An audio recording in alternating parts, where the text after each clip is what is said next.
often remorseless just in the time for the holidays, the remorseless secretary during the holidays. Christmas, as they like to make sure and specify.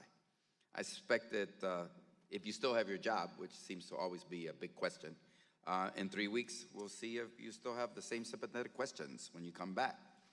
I want to start by praising this administration and the role that it's had. Because there's one thing that this administration's done better than any other administration in American history, and that is lie. I still remember the first day when the press secretary came out and said this is the largest inauguration crowd ever in the history of America. Of course, everybody laughed because there were more people at other inaugurations. And the president's own remarks, on a world stage, the UN General Assembly, he said he had accomplished more as president than anyone before him. And the world laughed because the evidence was plain to see that that just wasn't true. But specifically in the area of Homeland Security, lying has become elevated to a new and astounding level of mendacity. President Trump descended the golden escalators at Trump Tower to announce his candidacy by saying Mexico was sending us the worst rapists, murderers. Then he said he was required to break up migrant families because of bad laws that the Democrats gave us. How about the one about Mexico paying for the wall? You want $5 million and you want $5 billion and you want the American public to pay for it. Isn't Mexico supposed to pay for it? Wasn't that the campaign promise? No, that's just another lie. And all about the ones about the massive invasion via the immigrant caravan that would ruin America. How about when Trump said, good people among the Nazis and white supremacists demonstrating? That time nobody was laughing, but the evidence was plain to see, and these are gigantic lies. I remember when the CHC met with your predecessor, your boss now, the former Secretary of Homeland Security, and he dropped a few whoppers himself. The most memorable for me is when he sat, I want everybody, because you weren't there, when he sat with the Hispanic Congressional Caucus in the Capitol in a room full of Hispanic members of Congress, most of whose parents and grandparents were immigrants that didn't speak English when they came here. And he said to us, and he looked us in the eyes and he said, the reason we can't have too many poor and educated Latinos in America is because they will never assimilate into American culture like previous waves of immigrants, referring to the Irish, the Italians, and the regions. I would not assimilate. The members of Congress, duly elected, would not assimilate, so we couldn't have more. He said that to us. It's almost as though we were invisible to him.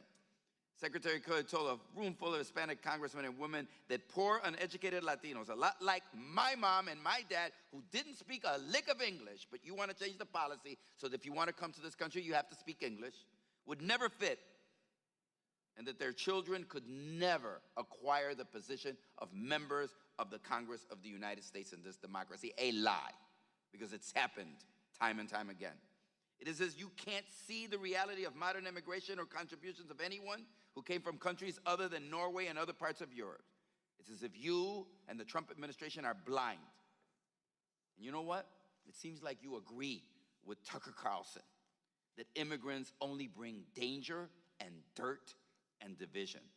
But I have to say the all-time record for lying in the face of all the evidence was a tweet you, Madam Secretary, sent out on June the 17th.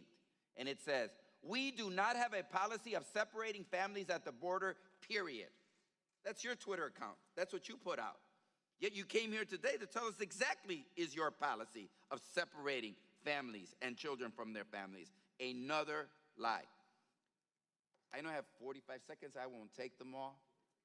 But it is repugnant to me and astonishing to me that during Christmas, I like to call them the holiday seasons to be inclusive, but during Christmas, because the majority always wants to just call it Christmas, that during Christmas, a time in which we celebrate the birth of Jesus Christ, a Jesus Christ who had to flee for his life with Mary and Joseph.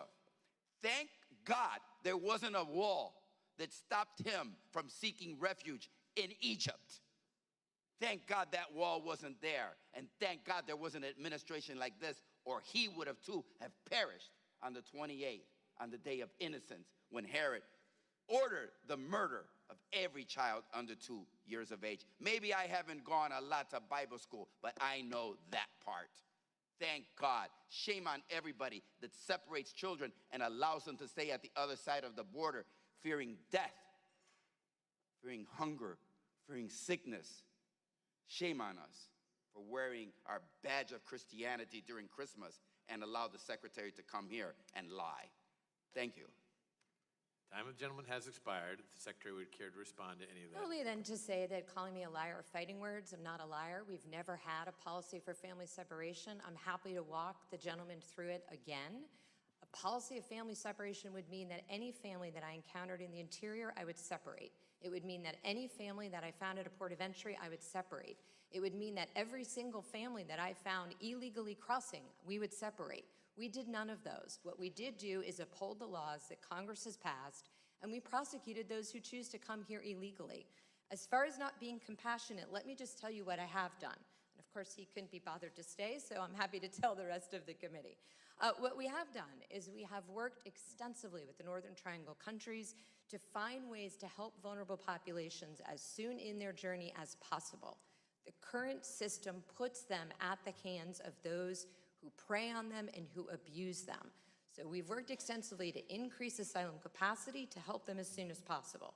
We've worked on child exploitation, including very unfortunate new crimes, which are live distance abuse, where somebody goes online and directs an abuser on how to abuse a child as they watch.